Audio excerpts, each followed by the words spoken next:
Nathalie Marquet a perdu l'homme de sa vie le 2 mars dernier. Jean-Pierre Pernaut, l'emblématique présentateur du JT de TF1, s'est éteint à l'âge de 71 ans. Il est mort des suites d'un cancer des poumons. Son épouse s'est confiée dans les colonnes du Parisien ce mercredi 22 juin. L'occasion pour Nathalie Marquet d'évoquer ce jour où elle s'est effondrée. Alors qu'elle se produit sur scène, elle assure tout d'abord qu'il adorait le théâtre. Il disait que c'était magique, il n'y a pas de caméra, si est sans filet. Lorsque Jean-Pierre Pernaut était au plus mal, il avait pu compter sur le soutien de son épouse. J'avais annulé quelques dates quand il était à l'hôpital. À chaque fois, il m'engueulait. Il me disait, si est tellement glauque ici, ça m'embête que tu restes près de moi. Moi je ne voulais pas le quitter, s'est-elle souvenue. Suite à l'enterrement de son époux, Nathalie Marquet est remontée sur scène mais cette prestation a été très compliquée pour elle. Je suis allé jouer pour lui. Ça a été violent mais je sais qu'il aurait été très fier. Tant que j'étais dans mon rôle, ça allait. Je pensais à autre chose. Mais quand ça a été fini, je me suis effondré sur scène, a-t-elle conclu, toujours très bouleversée. Pour Nathalie Marquet, Jean-Pierre Pernaut est toujours très présent à ses côtés.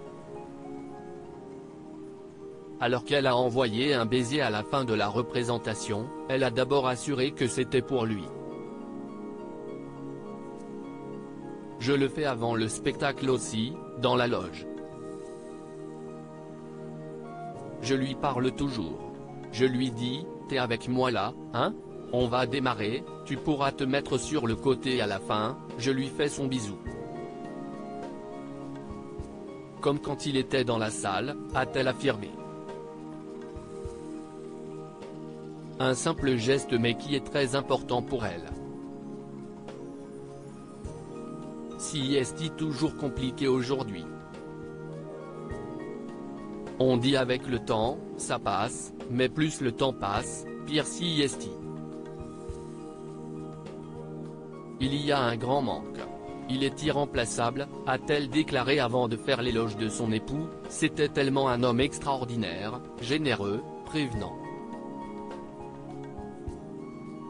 Il était tout le temps à l'écoute, pour moi et les enfants. Pour sa première famille aussi. Jean-Pierre Pernaut était très apprécié et Nathalie Marquet assure que les gens n'hésitent pas à venir vers elle dans la rue.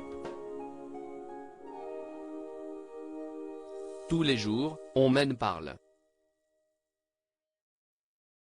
Dans la rue, on m'embrasse.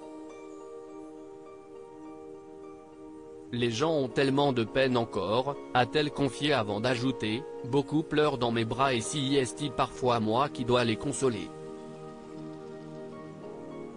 Nathalie Marquet, quel signe a-t-elle reçu de la part de Jean-Pierre Pernaut? Si Nathalie Marquet parvient à aller de l'avant, si est notamment car elle ressent la présence de Jean-Pierre Pernaut à ses côtés. Elle s'est tout d'abord souvenue du jour où elle était paniquée à l'idée de trouver l'argent pour les études de leurs enfants. La dernière fois, je lui ai dit, chérie, j'espère que je vais être à la hauteur pour les études des enfants. Ça fait beaucoup d'argent. Je sais que, tous les deux, on était déjà bien mis de côté. Mais j'espère que je vais pouvoir tout gérer, que tu seras fier de moi, a-t-elle expliqué avant d'ajouter qu'elle s'est rendue dans sa cuisine. J'étais en train de commencer à me faire une omelette. Je n'entends pas de voix mais je sentais au plus profond de moi qu'il fallait que j'aille dans la bibliothèque. Je ne sais pas pourquoi, j'étais attiré vers un livre, poursuit-elle. Une fois ce livre ouvert, Nathalie Marquet fait une incroyable découverte, je l'ouvre, il y avait 600 € en liquide. J'ai halluciné. Je parlais d'argent pour les études, si est un petit signe.